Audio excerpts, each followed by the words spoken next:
2018 Audi TT RS. I've been looking forward to this one for a long time. Tell me what to do.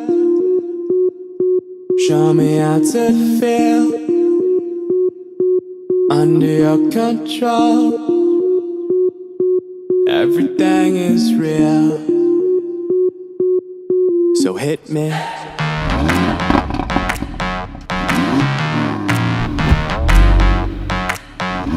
So hit me.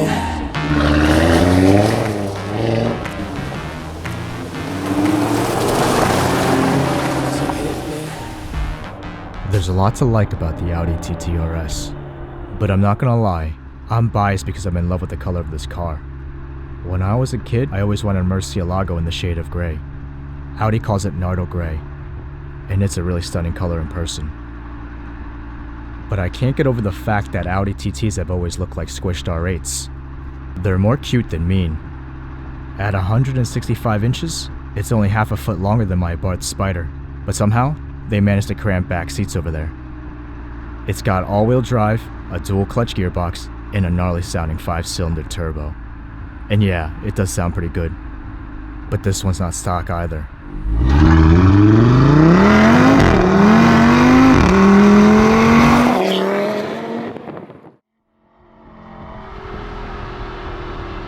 Audis have always felt a bit clinical, and the recent trend of forced induction has done away with the character in most modern sports cars.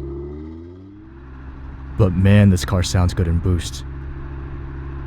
It's unique in the same way my Triumph 675 sounds different than a typical Japanese sport bike.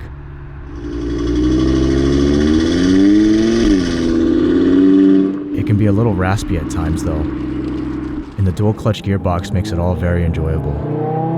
It's not Ferrari Fast, but good enough for me. It's a big step up from both my Z06 and a Barth 124. Rumor has it though that Audi underrates this engine from the factory.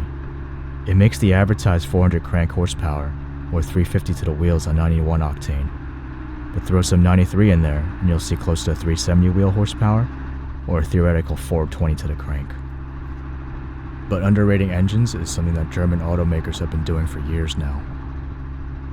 This particular TTRS has a Unitronic Stage 2 tune and Catless Downpipes. I don't have the exact figures, but I always take dyno numbers with a grain of salt. There's just way too many variables that can skew the outcome. But it should be making somewhere north of 520 brake horsepower. That's f***ing ridiculous.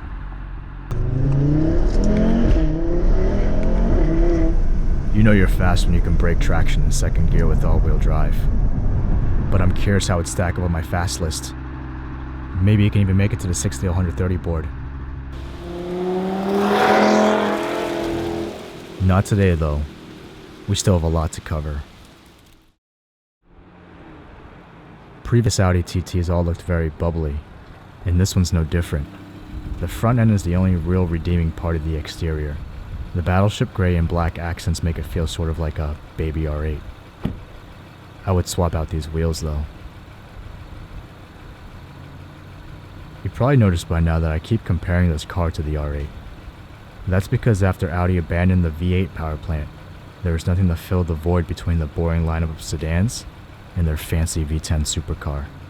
I feel like this car might be the answer to that. There's definitely some attitude here. I have no doubt in my mind that this Stage 2 car would outrun the 8-cylinder R8. But what about stock for stock?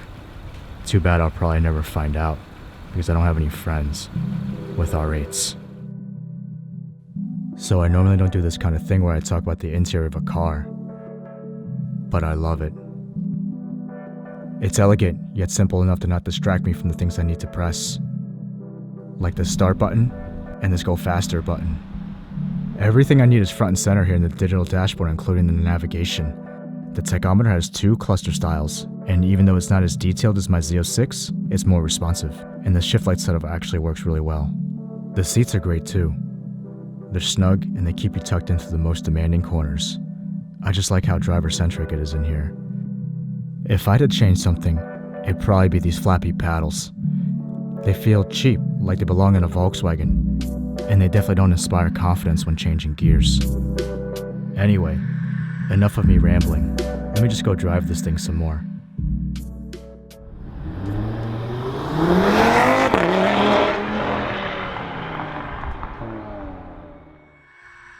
So after a long weekend with the car, I'm sad to see it go. It's fast, luxurious, and most of all, it's confident when pushed to the limit. I like everything about this car, except for the way it looks, and that's kind of important. I probably would have bought one of these things if it were not for the price point. At almost 70 grand, you're in Cayman S/Corvette Grand Sport territory, and both those cars outperform the TTRS on the track and in the looks department. But the Audi does have all-wheel drive and massive aftermarket potential. I guess it's almost an entry-level supercar. So hit me.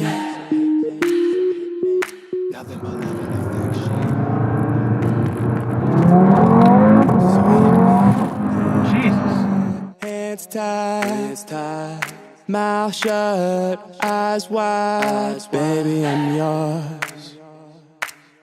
I said, baby, I'm yours.